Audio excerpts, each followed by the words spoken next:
그날 아침 은정은 시계를 보다가 고개를 떨궜다. 7시 42분. 또 지각이었다.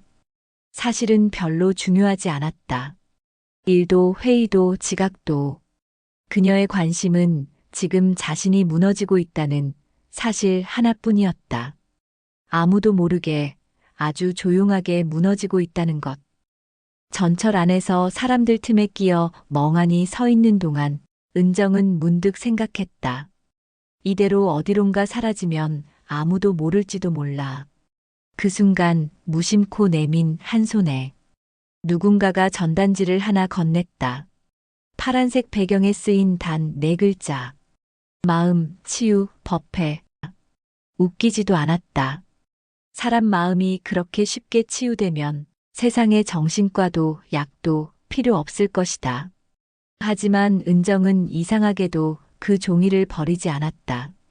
지하철에서 내릴 때도, 커피를 마실 때도 가방 속에서 계속 그 종이가 느껴졌다.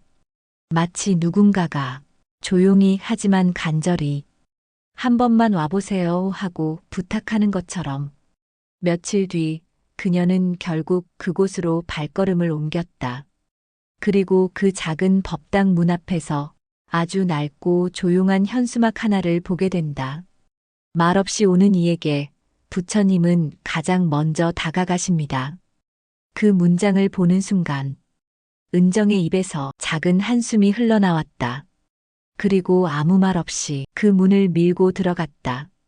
잠시 후 법당 안에는 은은한 향 냄새와 따뜻한 차 한 잔, 그리고 아주 오래된 불상이 고요히 그녀를 바라보고 있었다.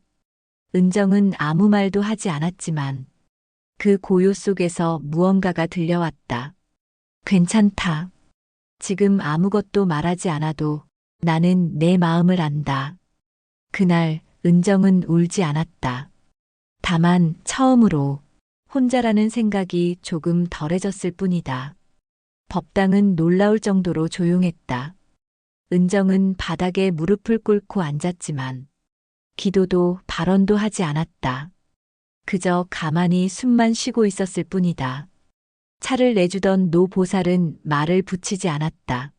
모두가 입을 다물고 그녀의 속으름을 대신 들어주는 것 같았다. 그런데 그 조용한 시간 속에서 은정은 아주 오래전 들었던 한 문장이 떠올랐다. 지금 이 순간 가장 아픈 사람에게 부처님은 먼저 다가가십니다. 그 말은 어릴 적 어머니가 눈물을 삼키며 새벽 라디오에서 흘러나온 불교 방송을 들으며 따라하던 말이었다. 어머니는 그때 이혼을 겪고 홀로 은정을 키우던 시기였다. 식탁에 반찬 하나 놓고 앉아 목울대를 삼키듯 중얼거렸었다. 가장 힘든 사람 곁에 관세음보살이 먼저 오신단다. 그때는 이해하지 못했다. 그저 엄마가 약한 모습 보이는 게 싫었을 뿐이었다. 하지만 지금은 안다. 그 말이 엄마 자신에게 위로였다는 걸. 그리고 오늘의 은정에게도 간절히 필요한 말이라는 것을. 그녀는 문득 법당 한 구석에 놓인 불설 아함경을 펼쳐보았다. 책갈피처럼 접혀있는 페이지가 있어 무심코 그 부분을 읽었다. 괴로움의 뿌리는 마음에 있고 해탈의 길도 마음 안에 있다. 그 문장을 읽는 순간 은정은 순간적으로 머릿속이 텅 비워졌다. 지금 내 안에 있는 괴로움은 어쩌면 내가 품고 있었던 말들과 생각에서 왔던 걸까. 그날 저녁 은정은 처음으로 자신에게 말을 걸어보았다. 오늘 하루도 잘 버텼어. 아무도 몰라도 나는 알고 있어. 힘든 와중에도 여기까지 왔잖아. 누가 들었으면 민망했을 법한 말들. 하지만 놀랍게도 그 말들이 자기를 끌어안는 듯 했다. 그녀는 몰랐지만 그 순간 그녀의 입 밖으로 나온 따뜻한 말 한마디가 그녀 안의 어둠을 살짝 밀어내고 있었다. 마치 부처님이 멀리서 아주 오래 바라보다가 처음으로 한 발짝 다가오는 듯한 느낌이었다. 왜 이렇게밖에 못 살아? 은정은 자신도 모르게 하루에 12번쯤 이 말을 마음속에서 되뇌고 있었다. 무심코 내뱉은 말이 아니었다. 습관처럼 각인된 자책, 마치 매일 같은 약을 먹는 것처럼 그녀는 스스로에게 그런 말을 처방하고 있었다. 그게 독이란 걸 알면서도 그런 말들은 마음에 멍을 남긴다. 처음엔 작게, 그러다 점점 커지다가 어느 순간에는 나는 원래 이런 사람인가 보다 하고 자기 자신을 그렇게 믿어버리게 된다. 어느 날 법당의 작은 강의에서 스님이 이런 말씀을 하셨다. 사람이 무너지는 이유는 다른 이의 말보다 스스로의 말 때문입니다. 말은 입에서 나오지만 그 말의 칼날은 늘 자기 마음을 향하고 있습니다. 그날 이후 은정은 생각했다. 나는 나한테 어떤 말을 해왔을까? 예전에 회사 팀장에게 하루 종일 지적을 받았던 날이 있었다. 퇴근하고 나오는 엘리베이터 안에서 스스로에게 무의식적으로 내뱉은 말. 나 진짜 왜 이러냐 멍청해. 말은 휘발성일 줄 알았다. 하지만 그 말은 그날 이후로 계속 은정의 마음속에서 작은 진실처럼 반복되었다. 법당 한쪽 벽에는 이런 문구가 걸려 있었다. 말은 곧 업이 된다. 말을 고르면 업을 바꾼다. 그 문장을 보며 은정은 처음으로 스스로에게 물었다. 나는 지금까지 나를 무너뜨리는 말만 골라 해왔던 건 아닐까? 그날 밤 은정은 노트 한 장을 꺼내 자기 입 밖으로 나왔던 말들을 적기 시작했다. 그 중에는 이런 말도 있었다. 내가 해봤자 뭐가 돼. 나는 늘 운이 없어. 그냥 다 끝났어. 못해. 난 원래 이래. 그 글귀들을 가만히 바라보다가 은정은 그 말들이 자기를 얼마나 오래 눌러왔는지 처음으로 알게 되었다. 그리고 그렇게 살아온 시간이 얼마나 아팠는지도 당신의 말이 당신의 내일을 정합니다. 그 문장을 그녀는 스스로에게 조용히 다시 읽어주었다. 그리고 처음으로 이런 말을 써내려갔다. 괜찮아. 나는 지금도 다시 시작할 수 있어.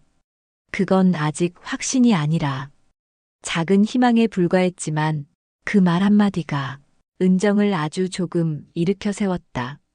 법당에 나가기 시작한 지 어느덧 3주가 지났다. 처음에는 조용히 앉아있기만 하던 은정은 이제는 자연스럽게 염주를 손에 쥐고 관세음보살을 마음속으로 읊을 수 있게 되었다. 관세음보살. 처음엔 그저 주문처럼 외웠다. 그 이름을 부르면 뭐가 달라질까 싶었지만 희한하게도 그 짧은 5글자가 마음속에 오래 머물렀다. 말하지 못한 울음, 누구에게도 보여줄 수 없는 마음, 그런 것들을 관세음보살은 말없이 듣는 존재라고 했다. 스님은 어느 날 법문 중 이렇게 말했다. 관세음보살은 세상의 고통스러운 소리를 듣고 그 소리에 반응하는 자비입니다. 그 소리는 꼭 입으로 내야만 들리는 게 아닙니다. 고요한 한숨, 속으로 삼킨 외침, 울음조차 나오지 않는 정적. 그 모든 마음의 진동을 듣고 가장 먼저 다가가는 존재가 관세음보살입니다. 그 말을 듣는 순간 은정은 이상하게 마음이 조용해졌다. 그날 이후 은정은 하루 한 번 관세음보살의 이름을 부르는 시간을 가졌다. 출근길에 버스 안에서, 잠들기 전 불을 끄고 이불 안에서, 아무도 보지 않는 순간 작게라도 읊조리는 것이 자기 안에 작은 등불처럼 켜져 있었다. 어느 날 그녀는 법당에서 만난 한 아주머니와 나누던 짧은 대화가 기억에 남았다. 아주머니는 조용히 말했다. 난 5년 전 남편을 보내고 그때부터 하루도 빠짐없이 부릅니다. 관세음보살. 하루에 108번씩요. 이름을 부르다 보면요. 내가 덜 외로워져요. 은정은 그 말을 듣고 집에 돌아와 자신도 처음으로 108번 관세음보살을 읊조려 보았다. 관세음보살, 관세음보살, 관세음보살. 몇 번까지 했는지도 몰랐지만 어느 순간 마음이 가라앉았고 불안하던 가슴이 조금씩 느리게 뛰기 시작했다. 그날 밤 꿈속에서 은정은 이상한 꿈을 꾸었다. 깊고 푸른 바다 같은 공간, 그 안에 자기 혼자 서 있었는데 멀리서 누군가 다가오고 있었다. 그 존재는 말이 없었지만 따뜻한 눈빛으로 그녀를 바라보았다. 꿈속에서조차 은정은 그 이름을 떠올렸다. 관세음보살. 그 이후 은정은 점점 마음속 독백이 달라지기 시작했다. 왜 이렇게 못났어? 내가 문제야. 진짜 한심하다. 이런 말들이 조금씩 줄어들었다. 그 대신 그래도 잘했어. 여기까지 온 것도 대단한 거야. 이만하면 괜찮아. 하는 말들이 조심스럽게 마음속에서 고개를 들기 시작했다. 그건 누구의 가르침이라기보다 자기 자신에게 스스로 건네는 작은 위로였고 그 위로가 며칠, 몇 주 지나면서 조금씩 몸 안에 스며들고 있었다. 어느 날 법당에서 우연히 본 글귀 하나가 은정의 발걸음을 멈추게 했다. 부처님은 말보다 마음을 먼저 들으십니다. 그 문장은 은정이 오랫동안 듣고 싶었던 말이었다. 누구에게도 말하지 못한 감정들, 정리되지 않아 말이 되지 못한 고통들, 그 모든 것들이 그저 있는 그대로 전해질 수 있다는 위로. 그제야 은정은 자기 안에 있던 수많은 목소리들이 천천히 가라앉고 있다는 걸 느꼈다. 그동안 너무 많은 말에 갇혀 살았다는 것도, 세상이 요구하는 말, 스스로에게 들려준 독한 말, 어울리지 않지만 억지로 입에 얹었던 말들. 그 모든 말들이 이제야 겨우 자리를 비켜주는 듯 했다. 그리고 그날 집으로 돌아온 은정은 처음으로 기도를 해보고 싶다는 마음이 들었다. 무언가를 바라는 기도가 아니라 지금까지의 자신을 다독이는 기도, 말하지 않아도 전해질 것만 같은 부드러운 기도. 그녀는 조용히 눈을 감고 마음속으로 말했다. 부처님, 제가 너무 오래 저를 미워했어요. 이제는 조금씩 저를 용서해 보려고 합니다. 부디 지켜봐 주세요. 그 순간 말도 없이 마음속으로 스며드는 따뜻한 기운이 있었다. 마치 누군가가 등 뒤에서 살며시 감싸 안아주는 것처럼. 그건 누구의 말도 아니었고 누군가의 설명도 아니었다. 그냥 지금 은정에게 가장 필요했던 위로였다. 그날 밤 은정은 평소보다 조금 더 늦게 잠이 들었다. 스스로를 용서해보겠다는 다짐을 하고 나서부터 마음 한구석이 부풀어 오르듯 이상하게 따뜻했다. 잠들기 직전 은정은 어릴 적 들었던 옛 기억이 하나 떠올랐다. 초등학교 2학년 겨울, 하굣길에 눈보라가 몰아쳤고 그날따라 엄마는 나오지 않았다. 겁에 질려 버스를 놓치고 덜덜 떨며 버스 정류장 구석에 웅크리고 있었을 때 한 노파가 자신의 스카프를 벗어 은정의 어깨에 덮어주며 말했다. 괜찮아. 누구도 널 버리지 않았어. 그 말은 이상하게도 기억 속에서 엄마의 목소리보다 더 선명하게 남아 있었다. 그날 이후 은정은 자주 그 문장을 떠올렸다. 그리고 이제는 그 말이 부처님의 말처럼 들리기 시작했다. 괜찮아. 누구도 널 버리지 않았어.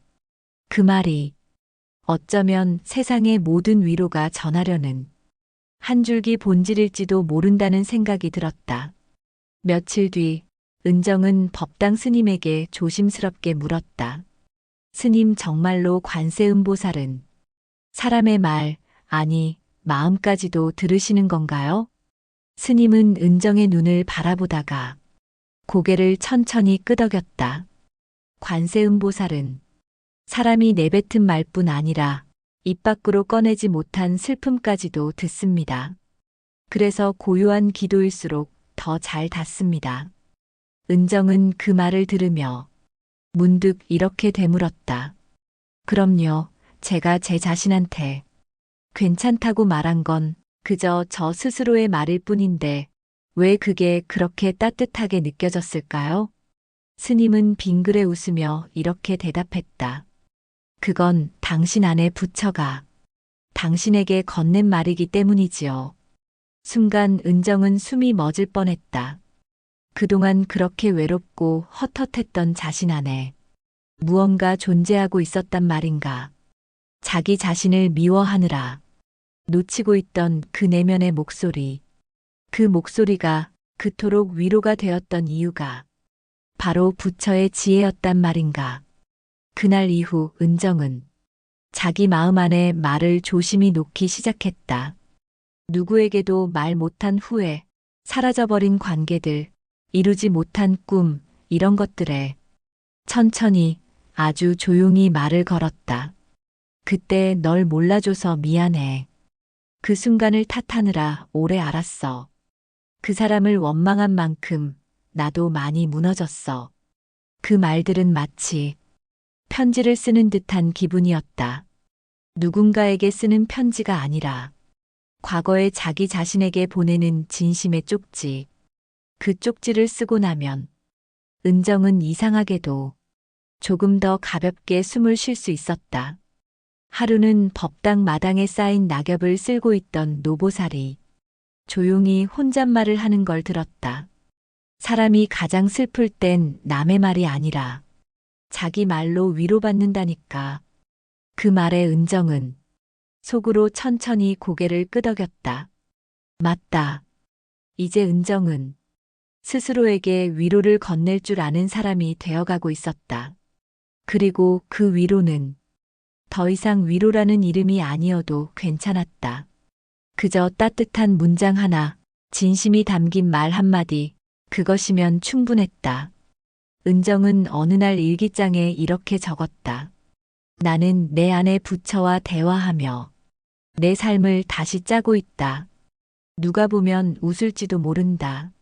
하지만 은정은 알았다. 그 말들이야말로 자신을 무너뜨리던 내면의 언어를 다시 조립해주는 진짜 응급처치라는 걸. 그 주 주말 법당 스님은 설법 중에 이렇게 말했다. 삶은 끊임없는 말의 연속입니다. 그 말들이 모여 업이 되고 그 업이 다시 당신을 만듭니다. 그래서 말이 수행이고 말이 곧 마음입니다. 은정은 그 말을 자신의 삶에 처음으로 진심으로 받아들이고 있었다. 말이 곧 마음입니다. 그 문장은 마치 그녀를 위한 법구처럼 다가왔다. 봄 기운이 살며시 감도는 3월의 어느 날, 은정은 오래전 묻어두었던 상자를 꺼냈다. 고등학교 졸업 앨범과 첫 월급 봉투 복사본, 읽고 싶었던 편지들, 그리고 아버지가 남긴 손편지 하나. 내 딸 은정이에게 세상에 나가면 힘든 일이 많겠지만 내가 어떤 선택을 하든 난 언제나 내 편이다. 펜선이 떨려 있었다. 은정은 어릴 적 기억보다 그 편지의 잉크 번짐을 더 오래 기억하고 있었다. 아버지는 은정이 대학에 들어간 해 갑작스레 세상을 떠났다. 그 이후 은정은 어떤 말도 꺼내지 않았다. 그날 이후로 괜찮아라는 말도 사랑해라는 말도 더 이상 쓰지 않았다.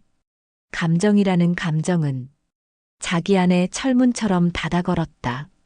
하지만 지금은 그 철문이 조금씩 열리고 있었다. 관세음보살의 이름을 부르며 자신 안의 상처를 직면하면서 은정은 마침내 자신을 받아들이는 연습을 시작했다. 어느 날 스님이 물었다. 당신은 한 번이라도 진심으로 자기 이름을 불러준 적이 있나요? 은정은 대답하지 못했다. 그리고 그 질문이 며칠 동안 마음속을 떠나지 않았다. 그날 밤 은정은 조용히 거울 앞에 섰다. 그리고 마음속으로 말했다. 은정아, 수고했어. 은정아, 미안했어. 은정아, 괜찮아. 그 말이 입 밖으로 나오자 갑자기 눈물이 멈추지 않았다. 마치 오랜 시간 기다리고 있던 아이를 처음으로 껴안아준 느낌. 한 번도 안아주지 못했던 어린 은정이 지금의 은정을 향해 달려와 팔을 벌리고 있는 것 같았다. 은정은 그 이후로 매일 밤 자기 이름을 부르는 습관을 들였다. 이름을 불러준다는 건 존재를 인정하는 첫걸음이라는 걸 비로소 깨달았기 때문이다. 그 과정에서 그녀는 마음속에 쌓여있던 미움도 꺼냈다. 자기 자신에 대한 원망, 과거의 실수들, 끝나버린 사랑들, 어긋난 기대, 깨진 우정. 그 모든 것들에 하나하나 자비의 언어를 입혀갔다. 그때는 어쩔 수 없었지. 그렇게밖에 할 수 없던 나를 이제는 이해해. 그래도 지금까지 살아왔잖아. 이 말들은 어디서 배운 것도 아니었고, 누가 시킨 것도 아니었다. 그저 그녀 안에서 천천히 자라난 자비, 그리고 조용한 이해였다. 그날 은정은 법당에서 한 노승이 나지막이 읊조리던 구절을 들었다. 지금 이 마음을 알아주는 자가 없다면 부처님이 먼저 알아주십니다. 그 구절은 마치 오래전부터 자기 마음속 어딘가에 있었던 것처럼 익숙하게 다가왔다. 그리고 그 순간 은정은 문득 깨달았다. 부처님은 한 번도 나를 떠난 적이 없었다.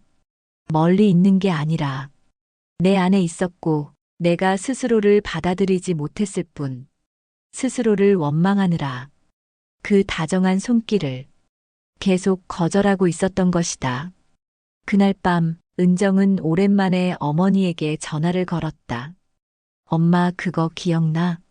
내가 어릴 때 버스 놓쳤을 때 어떤 할머니가 스카프 덮어줬던 거. 엄마는 잠시 침묵하다가 말했다. 은정아, 그 할머니 사실 엄마야. 뭐라고? 그날 너 기다리다 못해. 엄마가 너 못 알아보게 머플러하고 따라갔었어. 근데 내가 너무 떨고 있길래 그냥 스카프만 덮어줬어. 내가 울까봐. 이름 부르지도 못했어. 은정은 아무 말도 하지 못했다. 눈물이 뺨을 타고 흘러내렸다. 그 말은 그 어떤 설법보다도 큰 깨달음이었다. 사랑은 이름조차 부르지 못한 채 늘 내 곁에 있었구나. 그렇게 은정은 스스로를 안아주던 그 손길이 부처님의 손인지, 엄마의 손인지, 자신의 손인지 더 이상 구분할 수 없게 되었다. 그리고 그것은 더 이상 중요하지 않았다. 위로는 어디서 왔는지가 아니라 내 안에 머물렀다는 사실이 중요했으니까. 봄은 그렇게 왔다. 법당 앞 3번 나무에는 작은 꽃망울이 맺혔고 은정은 어느새 그 앞을 지나며 마음속으로 짧은 기도를 읊조릴 수 있게 되었다. 괜찮습니다. 저는 오늘도 저 자신을 용서하며 살아갑니다. 그녀는 누군가를 향한 기도보다는 이제 자신을 위한 말을 먼저 꺼낼 줄 아는 사람이 되었다. 누군가에게는 그 말 한마디가 사치일지도 모른다. 괜찮아. 수고했어. 그럴 수도 있지. 하지만 은정은 안다. 그 말 한마디가 어떤 밤에는 사람을 붙잡는 생명의 끈이 될 수 있다는 것을. 이제 그녀는 누군가 울고 있는 얼굴을 보면 조용히 다가가 이야기를 묻지 않고 그저 이렇게 말한다. 오늘 여기까지 온 것도 충분히 대단한 거예요. 그 말이 위로가 되는지는 모른다. 하지만 그녀는 믿는다. 자신이 그렇게 누군가에게 필요했던 말이 된다는 것을. 그것으로 삶은 조금 덜 외로워진다고 믿는다.